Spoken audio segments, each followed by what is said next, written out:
Behavior-driven design. What are unit tests? I showed you what a unit test is. It's about validating a unit of functionality. It's about taking things, decomposing them into small things, into small parts, and validating whether each of these single parts works. Now, whether you do unit tests or not, I'm pretty sure every single person in this room has done a unit test in the past. I used to do them years and years ago as little hidden forms. When I used to write desktop applications, I used to do little hidden forms that would only be displayed when there was a debug option compiled in.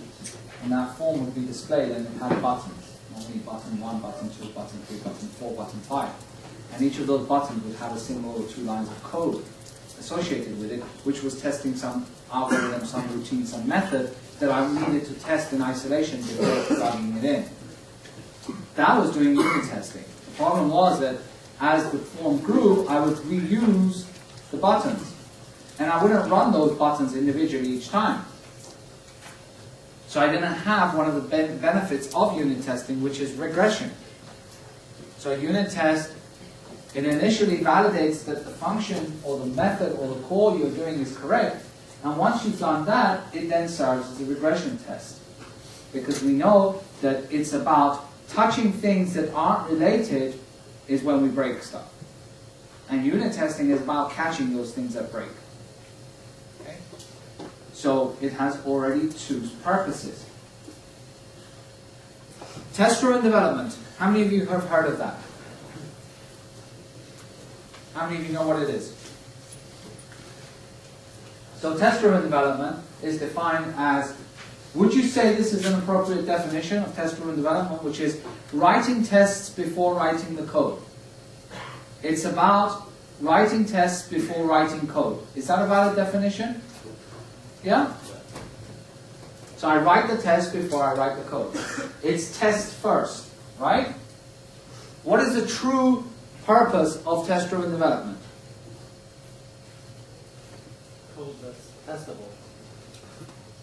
Code that's testable. Anything else? You only do as much as needed to fulfill the test. Only do as much as needed to fulfill the test. So you're applying YAGNI, which stands for you ain't gonna need it.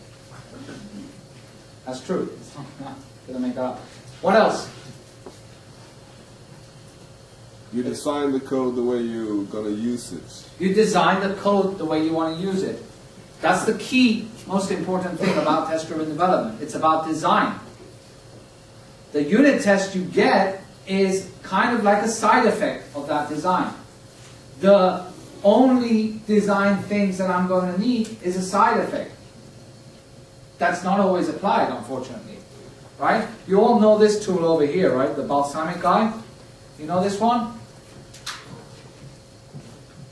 It's a little tool that allows you to create user interfaces. Right? And you can show these user interfaces, these mock-ups to your customer and say, this is what my screen will look like. Do you like it?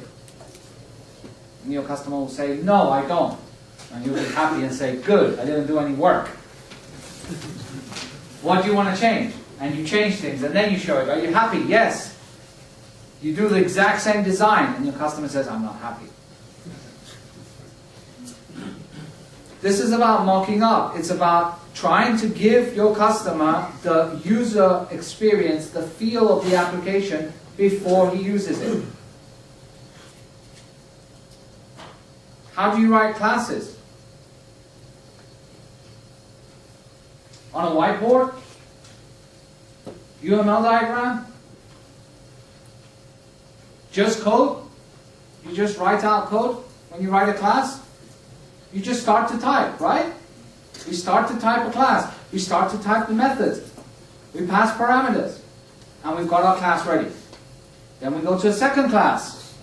Not in the case of the Google Analytics, he goes to a second method.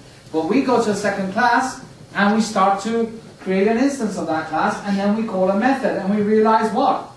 I need an extra parameter.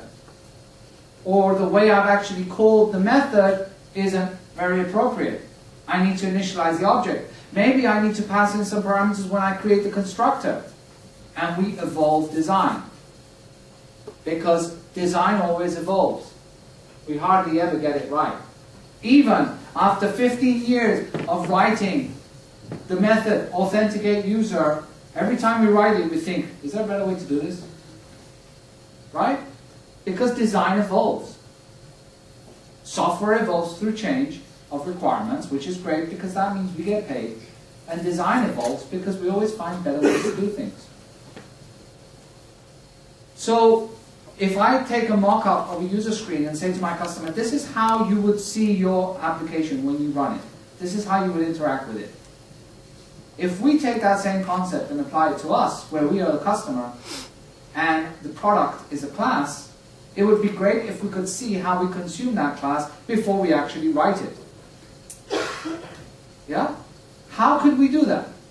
How could we call a method before writing the method? Well, we just write the line of code. And since we're focusing on a minor single functionality, we can call that a unit. And if we compile that and run it, we can call it a unit test. But the core concept of writing that test, the harness that the test provides us, is for us to try out the API of the class that we're writing. Is to try and define whether the way we are creating that class, whether we are calling the methods, what parameters we're passing in, how it's going to interact with other methods, those are the key things. It allows us to write testable code. Why? Because when I call that method of that class, and then I realize that that class internally is going to call a database, I start to think, how am I going to do this from my test? So it gives us those hints. But the core concept behind test-driven development is about designing a mock-up of our class and then implementing it. Now, once we have that implemented, what we then gain is what? A unit test that is now a regression test, which gives us the benefit that we can now refactor code. We can optimize it. We can try and see if there's a better way to solve it. We can try and see if there's a better way to implement it. And we have a safety net, which is that unit test, which will fail if we fail. So the unit test that initially started out as a mock-up for our design now takes on a different role, which is a regression test. That's the key thing of test-driven development. So what is BDD? BDD is a second generation, outside-in, pull-based, multiple stakeholder, multiple scale, high automation, agile methodology. If there aren't enough buzzwords in that definition, I don't know where there is. It describes a cycle of interactions with well-defined outputs resulting in the delivery of working, tested software that matters. Right? How many of you would agree with that definition of BDD? How many of you know what BDD is? Then it's really hard to disagree, isn't it?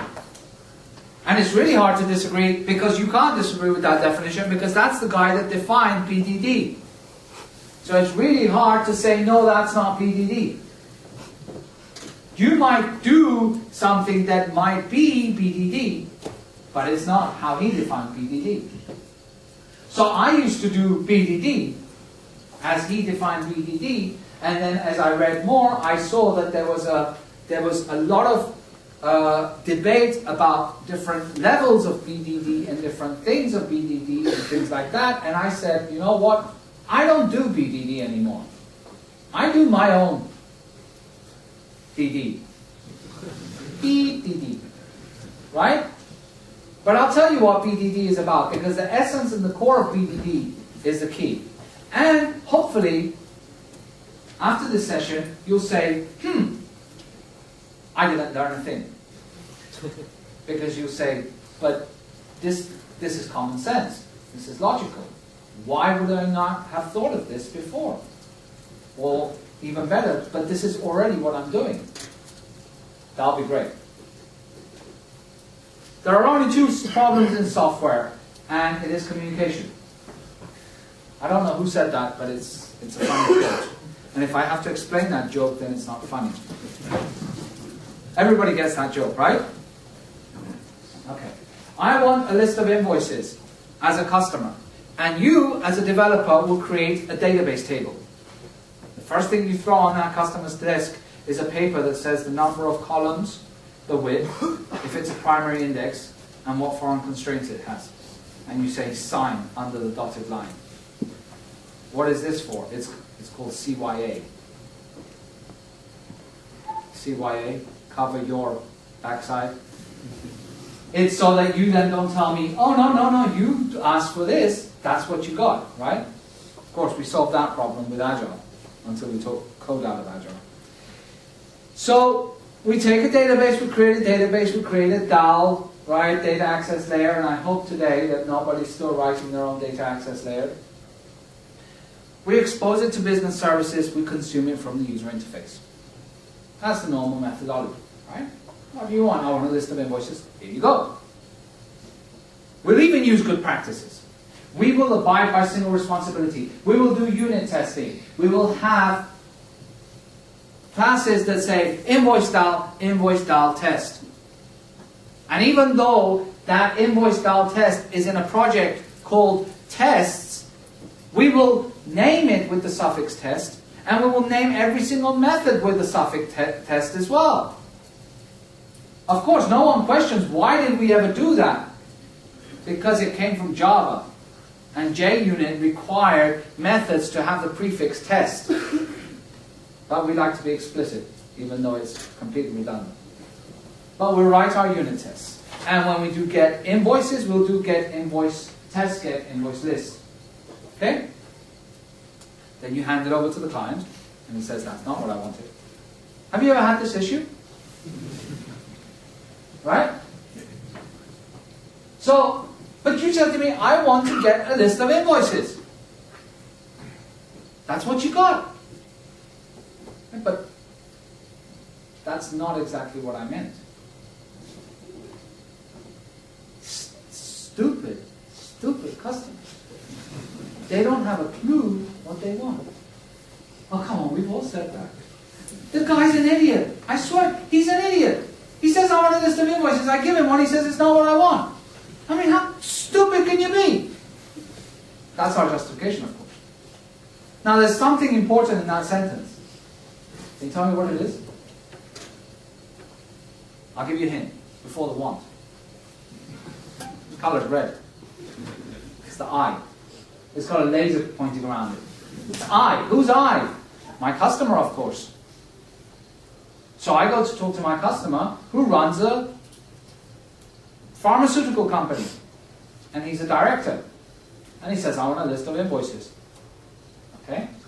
And then I go and talk to the account department and he says, I want a list of invoices. Okay? I go to the payment and he says, I want a list of invoices. Okay? There you go. You got your list of invoices. But we pay little attention to the I. We just say I is the customer. Yet, the director wants a list of invoices for one purpose. The sales wants a list of invoices for another purpose. And the secretary wants it for another purpose. Completely different purposes. But we try and encapsulate them all because we call it reusable code. Right?